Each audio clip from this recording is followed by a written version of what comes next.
장프랑스와 밀레가 1857년에 그린 명화 만종이라는 그림입니다.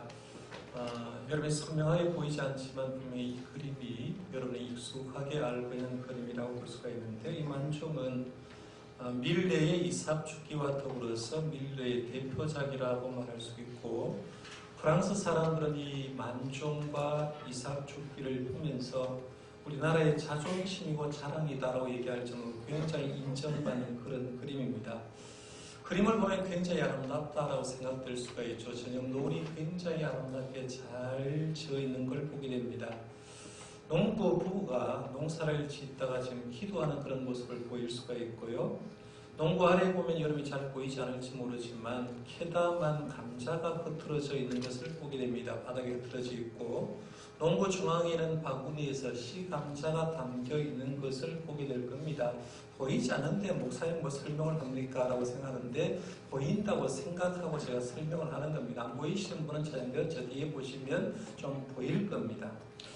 소박하게 농사를 짓다가 감자 농사를 짓는 그 농부의 부부의 기도의 모습이다. 이게 바로 만종의 내용이다라고 생각하고 있는데요. 이 만종이란 그 명화의 내용 속에 조금만 들어가 보면 더 다른 것이 보여져 있습니다.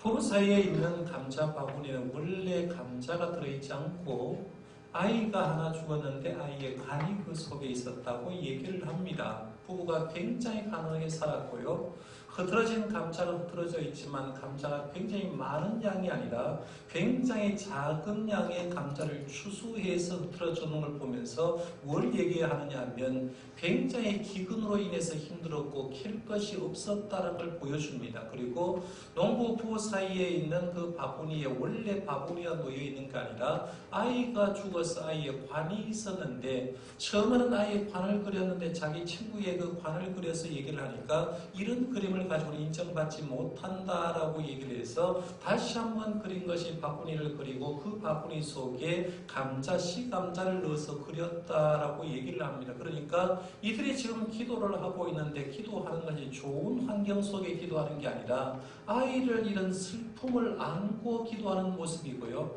그 다음에 이 기도를 그냥 하는 게 아니라 멀리에 뭐가 보이느냐 하면 예배당이 보일 겁니다. 그러니까 이 그림 속에서 여러분이 보셔야 될 건 뭐가 보여야 되고 뭐가 느껴져야 되느냐면, 저 멀리 있는 예배당에서 저녁 시간에 은은하게 울리는 종소리가 들려지는 사람은 이 그림이 제대로 본 사람이라고 하는데, 그림의 제목이 만종 아닙니까? 저녁에 울려 퍼지는 종소리를 얘기합니다. 그러니까 예배당에서 종소리가 울려지고 그 예배당에는 종소리를 듣고 기도하는 모습으로 그렸는데, 굉장히 좋은 환경이 아니라 어렵고 힘든 환경 속에도 종소리를 듣고 기도하는 부부의 모습이 바로 이 만종의 내용이다라고 볼 수 있습니다. 이 그림을 보면 이런 생각을 하는 겁니다. 신앙인은 기도를 이렇게 하는구나 하는 겁니다. 어떤 장소에도 기도해야 되지만 내 상황이 어렵고 힘들어도 예배당에서 종소리가 울려 나올 때 하나님 안에서 언제 어디서나 예배당을 보면서 기도해야 되는 사람이다라고 볼 수가 있는데요. 참 신앙인은 기도가 살아있는 사람이라는 거예요.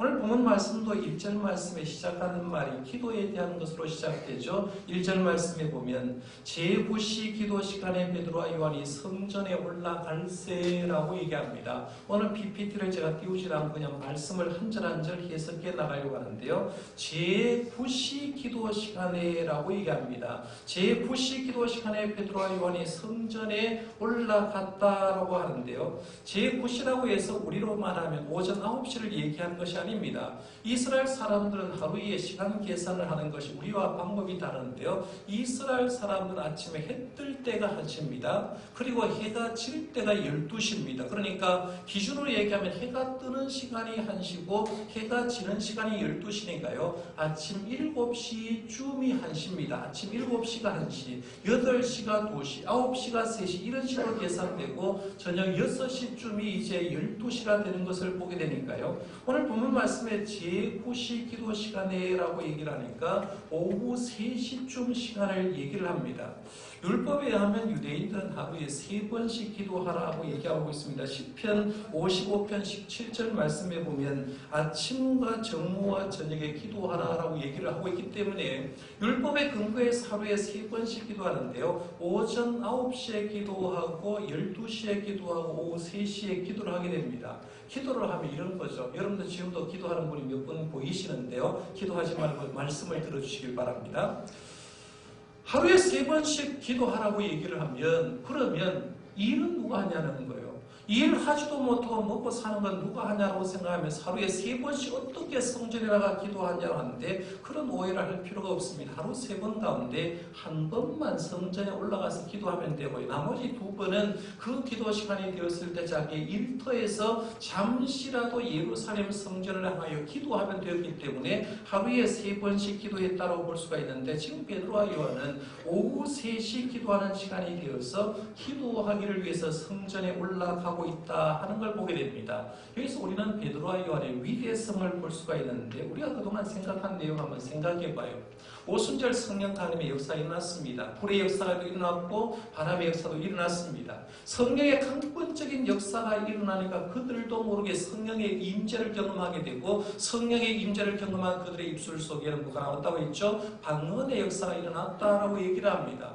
방언의 역사가 일어나니까 사람들이 술 취했다고 조롱하는 사람들에게 베드로가 일어서서 성령의 능력 가운데 설교를 했습니다. 첫 번째 설교인데 도저히 이해할 수 없을 정도로 구약 성경을 인용하면서 놀랍게 말씀을 전했더니만 그 설교를 들은 사람이 하루에 3,000명이나 회개하고 세례받는 역사가 일어나고 그들로 통해서 교회가 형성되는데 매력적인 초대교회가 되었다라고 지난주까지 한번 생각해 봤습니다. 이쯤 되었으면 우리 생각에는 베드로와 요한 사도는 기도하지 않아도 될 것 같지 않습니까? 이미 성령으로 충만했으니까요. 이미 성령님이 자기를 움직이고 있으니까 기도가 필요 없다라고 생각할 수가 있는데 성경 보니까 그렇지 않더라는 거예요. 성령 충만하니까 예배 생활을 더 열심히 하고요. 성령 충만하니까 말씀을 더 열심히 공부를 하게 되고 성령 충만하니까 찬양을 더 열심히 뜨겁게 하고 성령 충만하니까 기도를 더 열심히 했다라고 얘기를 합니다. 저와 여러분들도 성령 충만함으로요 예배 생활이 살아있고 기도 생활이 살아있기를 바랍니다. 이 성령 충만이 해야 가능하다는 거예요. 그래서 성전으로 기도하러 올라가는데 2절에는 전혀 다른 내용이 나옵니다. 그래서 1절에는 성전으로 기도하러 올라가는 사람을 표현하고 2절에는 전혀 다른 사람을 얘기하는데요. 1절과 2절을 비교하면 두 가지 인생이 나옵니다. 기구한 인생이 나온다고 볼 수가 있는데요. 1절 말씀에 보면 기도하는 인생이 나옵니다. 베드로와 요한은 한마디로 말해서 기도하는 인생을 살았던 사람입니다. 2절과 3절 말씀에 보면 제가 기구한 인생이 1절과 2절에 나온다고 했는데요. 2절 말씀, 3절 말씀에 보면 구걸하는 인생이 나옵니다. 기도하는 인생이 나오고요. 2절, 3절에는 구걸하는 인생이 나오는데 기도하는 인생하고 구걸하는 인생하고 비교를 한번 하면서 이 말씀을 보면 굉장히 재미난 걸 발견하게 됩니다. 그러면 2절과 3절 한번 가보겠습니다. 같이 한번 읽어볼까요? 2절, 3절입니다. 시작. 나면서 못 걷게 된 이를 사람들이 메고 오니 이는 성전에 들어가는 사람들에게 구걸하기 위하여 날마다 미문이란 성전 문에 두는 자라. 그가 베드로와 요한이 성전에 들어가 함을 보고 구걸하더늘. 아멘. 2절과 3절에는 한 사람을 소개하고 있는데 세 가지 특징을 얘기를 하고 있습니다. 첫 번째는 이 사람은 나면서부터 못 걷게 된 이다라고 했죠. 안전뱅이였다라는 게 첫 번째 특징입니다. 두 번째는 이 사람의 나이는 4장 22절에 보니까요 40여 세가 되었다라고 얘기합니다. 그래서 40여 세쯤 된 사람이고 세 번째 이 사람의 특징은 구걸하는 사람이었다라고 얘기합니다. 세 가지를 종합하면 이런 겁니다. 이 사람은 당연히 얻어먹을 자격이 있는 사람입니다. 왜냐하면 나면서부터 안전뱅이입니다. 나이가 40여서가 되었습니다. 그리고 구걸하는 사람이었기 때문에 다른 방법으로는 이겨나갈 방법이 없어요. 먹고 살 방법이 없으니까 당연히 얻어먹을 자격이 있는 사람인데 문제는 얻어먹는 것도 몇십 년 하다 보니까요 완전히 얻어먹는 체질로 바뀌어버린 거, 이게 문제였다는 겁니다. 문제는 이 사람을 매일마다 성전 문에 두는 사람도 있었다고 얘기하고 있죠. 그렇지 않습니까? 근데 하루 이틀 봉사하는 것도 마찬가지 힘든데 매일마다 봉사하고 이 사람을 성전 비문에 갖다 놓은 사람도 분명히 이 안전뱅이를 이용해서 자기의 이익을 취했을 사람이라고 볼 수 있죠. 안전뱅이를 이용해서 등쳐먹은 사람이라고 볼 수가 있는데요. 이 사람이 하여간 어떤 방법에도 왔든지 간에 성전 미문에 앉아서 구걸하기 시작합니다. 이 성전 미문은 예루살렘 동편에 위치한 문입니다. 역사가 요세푸스에 의하면 이 문은 고린도 건축 방식을 사용했기 때문에 굉장히 아름답고 화려하게 지었다라고 해서 아름다운 미자를 쓰는 거죠. 아름다운 문이다라고 해서 이제 성전 미문이라고 얘기하는데요. 현재는 황금문으로 불리게 되고 이 문이 봉쇄되어서 지금은 이 문을 들어갈 수가 없습니다만 하여간 이 문 앞에 앉아서 구걸하고 있는 걸 봅니다. 그런데 장사하는 사람이요. 장사를 시작할 때 제일 중요하게 여기는 게 뭐냐면 사람이 많이 다니는 건지, 여기서 사람이 가게를 열면 팔릴 만한 장소인지 몫을 굉장히 중요하게 여깁니다. 구걸하는 사람은 마찬가지라는 거예요. 구걸하는데 어디에 가서 구걸을 하면 되는지를 그 몫을 굉장히 중요하게 하는데요. 우리 교회도 가끔씩 보면 구걸하는 사람이 옵니다. 물건 파는 사람이 와요. 언제 주로 많이 오는지 아십니까? 우리 교회 구걸하는 사람이요. 평상시는 잘 오지 않습니다. 왜냐하면 평상시 와도 별거 얻어갈 게 없기 때문에 안 오는데요. 주일날 여름 2시 반에서 3시 반까지 우리 찬양 예배를 드리고 나면 3시 반쯤 되면 분명히 오는 사람이 있습니다. 구걸하러 오는 사람 정확하게 압니다. 언제 가면 교회 가면 돈 얻을 수 있을까 생각하니까 3시 반쯤에 가면 사람들이 예배를 마치고 올 거다, 찬양 예배를 마치고 내려올 거라고 생각하고 그때 내가 어떤 물건을 가져가거나 그때 어떻게 가가지고 돈 달라고 얘기를 하게 되면 목사님이나 교회 장로님이나 교회 중직자들이 체면에 받쳐서라도 구걸을 하는 그 사람에게 줄 거라고 생각하고 꼭 그 시간에 오는 걸 봅니다. 우리 교회도 한번 잘 보세요. 그 시간대에 옵니다. 오면 다무 1,000원이라도 얻어가기 때문에 그 시간대에 오는 걸 보는데요. 지금 성전 미문에 앉아있는 안전뱅이도 역시 성전에 예배하러 오는 사람들의 자비로운 마음을 이용하는 겁니다. 하나님 앞에 예배를 했고요. 당시 그 시대에 보면 외식하는 사람이 많고 체면을 치렀기 때문에 그 사람의 마음을 이용해서 성전 미문에 앉아서 구걸하기 시작합니다. 안타까운 건 그가 지금 성전 미문에 앉아 있습니다. 그런데 성전 미문에 앉아서 돈 한 푼 구걸하는 데는 관심을 가졌지 성전 안에 이루어지는 이런 관심이 없는 거예요. 성전 안에서 지금 하나님께 예배할 것 아닙니까? 매 시간 예배할 것 아닙니까? 성전 안에서 하나님께 기도하고 성전 안에서 하나님께 찬송하고 하나님께 영광 돌리는데 성전 미문에 앉은 사람은 성전 안에 있는 일은 관심이 없는 거예요. 성전의 주인들은 하나님께도 관심이 없는 겁니다. 성전 미문에 앉아서 어떻게든지 한 푼, 두 푼만 얻으면 된다라고 생각하고 동전에만 관심 가지고 있다는 겁니다.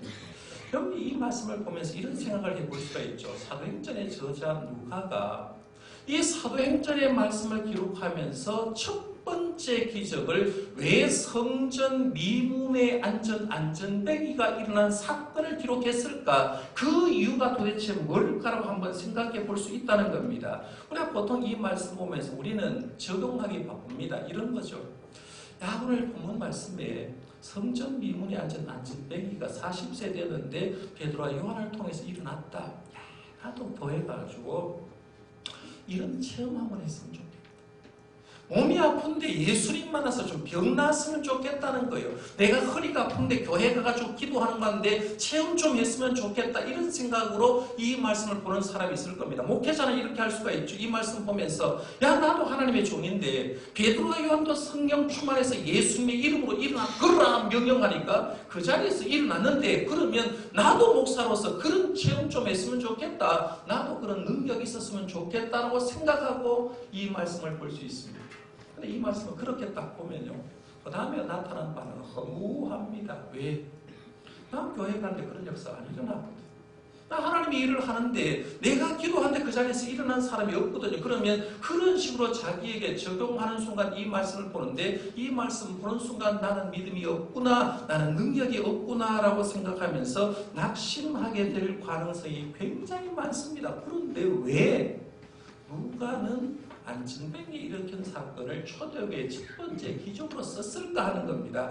그 이유를 한번 가만히 생각해 보면요, 오늘 말씀에서 여러분이 보셔야 될 건 신약 교회의 모습을 볼 수 있어야 되고요, 구약 교회의 모습을 볼 수가 있어야 됩니다. 지금 1절 말씀과 그리고 그 뒤에 나오는 6절 말씀 속에는 뭘 보여주느냐 하면 성령 받은 신약 교회의 모습을 보여주는 겁니다. 그러니까 베드로와 요한이 성령 받기 전에 평범한 살아있는데 성령 받으니까 이 성령 받은 것도 통해서 어떻게 역사해나는지 초대교회 신약의 교회는 주님의 이름으로 성령의 이름으로 나타난 역사를 볼 수가 있고요. 반대로 2절과 3절 말씀에 보면 구약교회의 모습을 볼 수가 있다는 얘기입니다. 성전 미문에 앉아 있습니다. 그런데 성전에 계신 하나님께 별 관심이 없습니다. 성전에 드리는 예배에도, 성전에서 드리는 기도에도 관심이 없고 그저 성전을 통해서 자식에 떨어질 그 국물 한 방울만 기대를 하고 있다 하는 걸 보게 됩니다. 전형적인 구약교회의 모습이라고 볼 수가 있죠. 그러면 이런 구약교회의 모습이 성령 받은 초대 신약교회의 모습으로 변화하기 위해서는 우리가 무엇을 붙잡아야 되는지 그걸 얘기를 하고 있다는 얘기입니다. 그러니까 이 말씀 속에서 기도하는 인생하고 구걸하는 인생을 얘기할 때 기도하는 인생은 신약교회의 모습을 보여주고요, 구걸하는 인생은 구약교회의 모습을 보여주는데 과연 이 사람이 어떻게 변화되는가를 볼 수 있으면 이 말씀이 제대로 보인다는 얘기입니다. 그러면 다음 말씀 한번 보겠습니다. 4절과 5절 말씀입니다. 베드로가 요한과 더불어 주목하여 이르되 우리를 보라 하니 그가 그들에게서 무엇을 얻을까 바라보거늘 하고 있습니다. 여기 보면 베드로의 눈과 안진뱅이의 눈이 마주쳤다는 거죠. 우리를 봐라, 우리를 보라라고 얘기를 하니까 이 베드로의 눈과 안진뱅이의 눈이 마주쳤는데요. 지금은 고인되었습니다만 서울 온누리교회에 하용조 목사님이 이제 책을 쓴 걸 보니까 이런 얘기가 하나 있었어요. 하용조 목사님이 이제 안과의사, 교인이 안과의사가 있어서 안과의사하고 이런저런 대화를 했다는 겁니다. 안과의사는 여러분 한개 보겠습니까? 아침부터 저녁까지 출근해서 몸만 살피는 사람입니까? 눈만 살피는 사람입니다. 그러니까 현미경을 갖다 놓고 눈이 뭐가 있느냐 해서 눈만 살피는 사람인데요.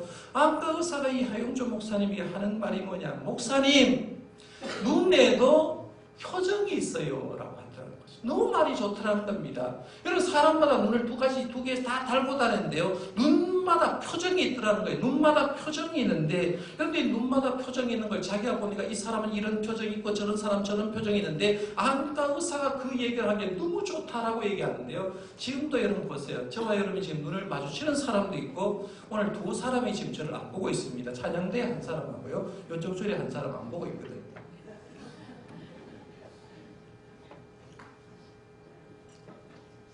눈을 보는데 한번 보세요. 눈과 눈을 마주치는데 성도들이 하나님의 전에 나와서 눈을 보는데 그 눈 속에 하나님, 나 하나님께 예배하러 왔습니다. 말씀 듣고 싶습니다. 말씀 은혜 주십시오라고 저를 보던 사람이 있고요. 저도 말씀을 전하면서 그냥 흐리멍텅하게 보는 것이 아니라 여러분들 보는 게 아니라 어떻게든지 이 말씀 속에 나는 하나님의 음성을 들었으면 좋겠다고 말씀을 갈망하면서 말씀을 전하고 싶은 그 눈으로 보고 있을 수 있습니다. 그런데 어떤 성도님들은 예배를 드리면서 목사님 별 관심 없어요. 오늘따라 설교가 왜 그래 지겨워요 라고 얘기하면서 말은 하는데 눈이 벌써 그물그물한 사람이 있어요. 눈으로 얘기를 한다는 겁니다. 눈의 표정을 얘기를 하고 있는데요. 그런데 베드로와 요한의 눈과 안진뱅이의 눈에 나타나는 표정이 달랐다는 겁니다. 베드로와 요한의 눈은 성령 감동을 받아서 안진뱅이를 불쌍히 여기는 눈으로 바뀐 거죠. 언제부터 바뀌었습니까? 성전 미문에 앉아있던 그 안진뱅이는 몇 년 동안 거기 앉아 있었을까요? 아마 그가 움직일 수 있었을 때 어린 시절부터 있어 성전 미문에 앉았을 겁니다. 몇십 년은 앉아있을 거예요. 그동안 베드로와 요한이 성전에 올라가지 않았을까요?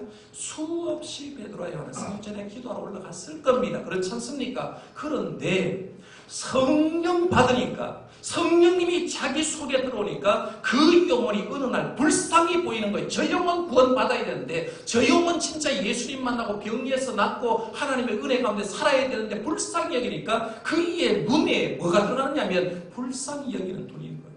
그런데 안진뱅이의 눈은 어떠했을까요? 안진뱅이의 눈은 오늘도 여기 앉아있다가 사람 눈 마주치고 돈 한 푼 주면 되겠다라고 생각하고 한 편 주는 건가 막연하게 받아쳤다는 거죠. 그러니까 성령 충만한 베드로와 요한의 눈과 그저 돈 한 푼을 기대하는 안진뱅이의 눈이 드디어 마주쳤습니다. 그때 베드로가 놀라운 말을 합니다. 6절입니다. 같이 한번 읽어볼까요? 굉장히 귀한 말이죠. 6절입니다. 시작. 베드로가 이르되 은과 금은 내게 없거니와 내게 있는 이것을 내게 주노니 나사렛 예수 그리스도의 이름으로 일어나 걸으라 하고. 아멘. 돈 한 푼 얻으려고 베드로와 요한을 봤는데 베드로와 요한이 첫 번째 딱 던진 말이 뭐예요? 은과 금은 내게 없다라고 얘기를 하죠. 아마 돈 한 푼을 기대하는 안진뱅이는 그 순간 이런 생각을 할 수가 있습니다. 쓸데없는 사람이 별소리도 안 해. 돈 없는 사람이 왜 날 보라고 하느냐고. 그러면 그냥 지나가든지 하지 왜 돈도 없는 사람이 날 보라고 하냐고 머릿속에 팍 돌아갔을 겁니다. 그런데 그 이어서 베드로가 뭐라고 얘기하느냐 하면 이렇게 말한 거죠. 의외의 말이 나왔습니다. 내게 있는 이것을 내게 주노니 나사렛 예수 그리스도의 이름으로 일어나 걸으라 라고 얘기한 거죠. 여러분 이 말은요 우리가 익숙하게 알고 있어요. 워낙 많이 알고 있는데요. 이 말은 아무나 할 수 없는 말입니다. 여러분 그렇지 않습니까? 근데 병 낫기를 원하는 사람에게 제가 기도하면서 그 안진뱅이를 하면서 일어나 걸어라 라고 얘기할 때 아무나 하겠습니까? 이거는요 성령에 붙들리지 않는 사람은 얘기를 못하는 겁니다. 예수님의 영에 붙들리지 않고는 이런 말을 할 수가 없다는 얘기입니다. 지금 우리들에게 가득한 건 뭐겠습니까? 은과 금으로 가득 찬 세상을 살아갑니다. 그런데 사람을 평가할 때도 전부 다 뭐 가지고 평가하느냐면요 돈 가지고 평가합니다. 형님 연예인을 평가할 때도 돈 가지고 평가하지 않습니까? 이 사람은 A급 연예인이다. 이 사람은 B급 연예인이다. 이 사람은 C급 연예인이다 라고 얘기하는데 그 이유는 뭐냐면 1시간 어디에 가서 봉사를 하고 출연할 때 출연료를 얼마나 받느냐에 따라서 A급, B급, C급이 결정되는 거죠. 돈에 따라 결정되는 겁니다. 사람의 능력도 마찬가지입니다. 여름에 가가지고 누가 가지고 능력을 판단할 때요 쉽게 이렇게 말하면 됩니다. 한 달 얼마나 버십니까? 물어보면 돼요. 한 달 얼마나 버냐고 물었을 때 나는 한 달에 1,000만 원 정도 법니다 라고 얘기하면 사람들이 저 사람 훌륭한 사람이네 라고 얘기할 겁니다. 그런데 한 달에 나는 100만 원 법니다 라고 얘기하면 사람들이 보면 400만 원밖에 수입이 안 됩니까? 어떤 사람 나는 한 달에 열심히 해도 50만 원밖에 안 됩니다 라고 말하면 세상적인 평가 기준으로 얘기할 때는 돈을 많이 버는 사람을 훌륭한 사람이라고 평가한다는 얘기입니다. 이건 세상만 그런 게 아니라요. 교회를 평가하면 또 이런 평가가 지금 하고 있습니다. 잘 보세요. 교회를 평가하면서 우리 교회 예산 얼마인데라고 큰소리 치는 사람만. 제가 노예 활동을 해보면요. 노예 있는 장로님 우리 교회 예산은 얼마다라고 얘기하는데 그 교회 예산을 얘기하는 사람이 있습니다. 그 교회 예산이 많다고 그 교회가 좋은 교회는 아닌데 그 예산이 많은 걸 자랑하는 얘기는 우리 교회가 좋은 교회처럼 얘기를 하고 있다는 얘기입니다. 그런데 교인들의 평가도 그렇고요. 전부 다 평가하는 게 돈과 금으로 평가하는 거죠. 교인들도 모여서 하는 얘기가 전부 다 뭔 얘기하느냐면 돈 얘기해요. 아파트값 올라가는 얘기하고 주식 투자하는 얘기하고 돈 얘기하는데요. 물질 만능주의 사고가 교회 안에 밀려온 결과고요. 사실은 이걸 종교개혁 한 500주년에 우리가 깨어야 되는데 하여간 교회는 그런 곳이냐고 물었을 때 아니라는 거예요.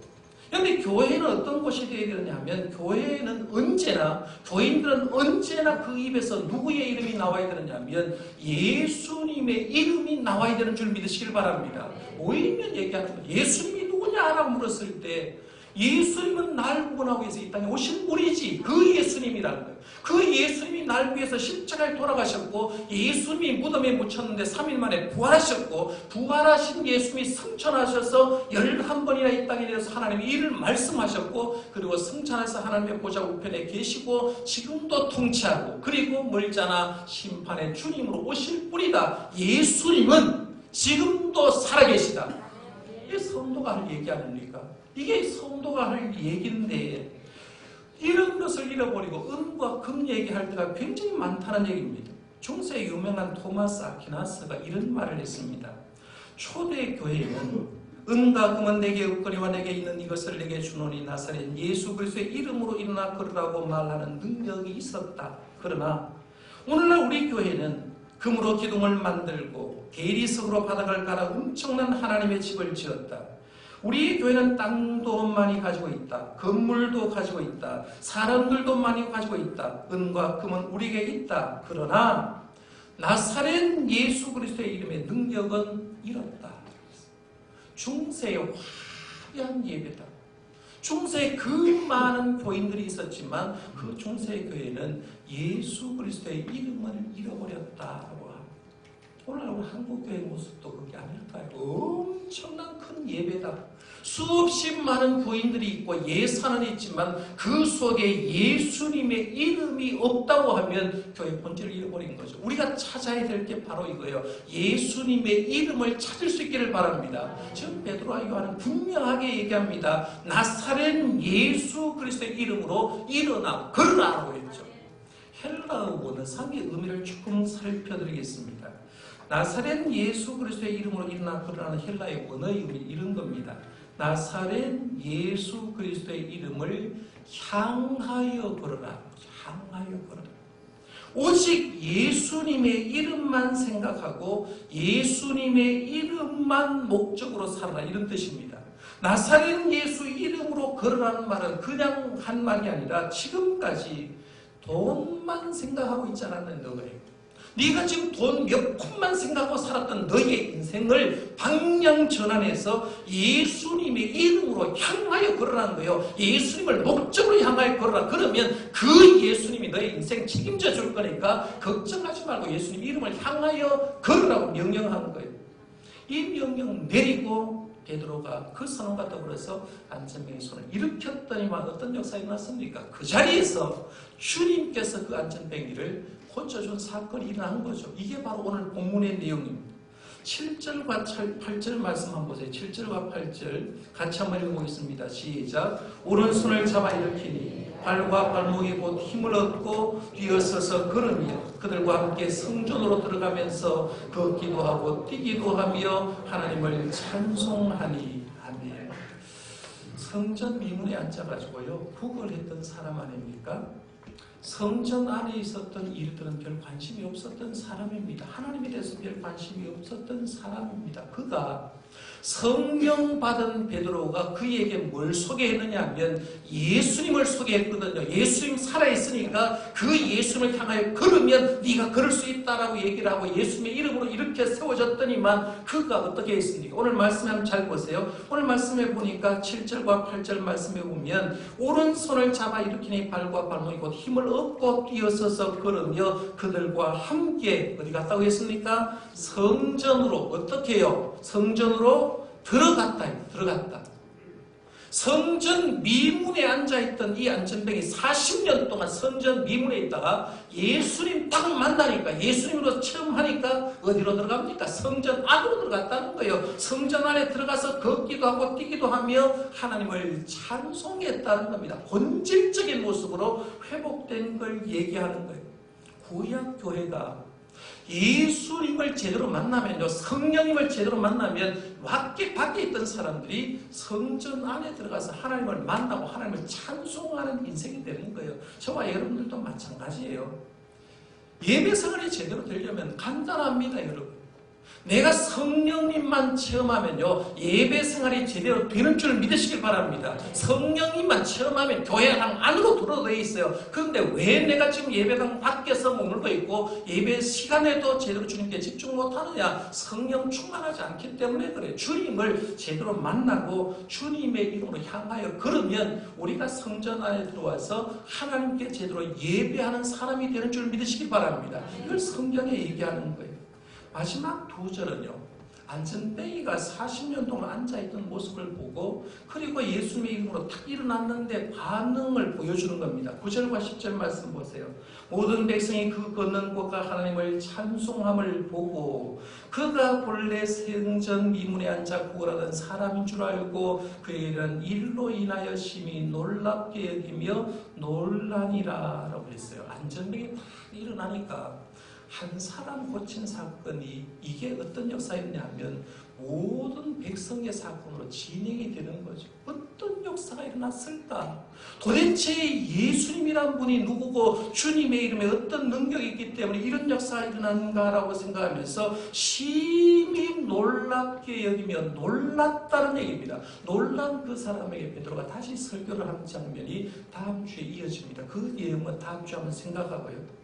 오늘 말씀에 보면 이제 말씀을 결론에서 한번 지어보겠습니다. 오늘 말씀을 통해서 몇 가지 한번 점검해 볼 필요가 있습니다. 첫째는 오늘 본문에는 기도하는 인생이 나온다고 했어요. 기도하는 인생이 나오고 구걸하는 인생이 나온다고 얘기했습니다. 저와 여러분들은 기도하는 인생입니까? 아니면 성전 미문에 앉아서 구걸하는 인생입니까?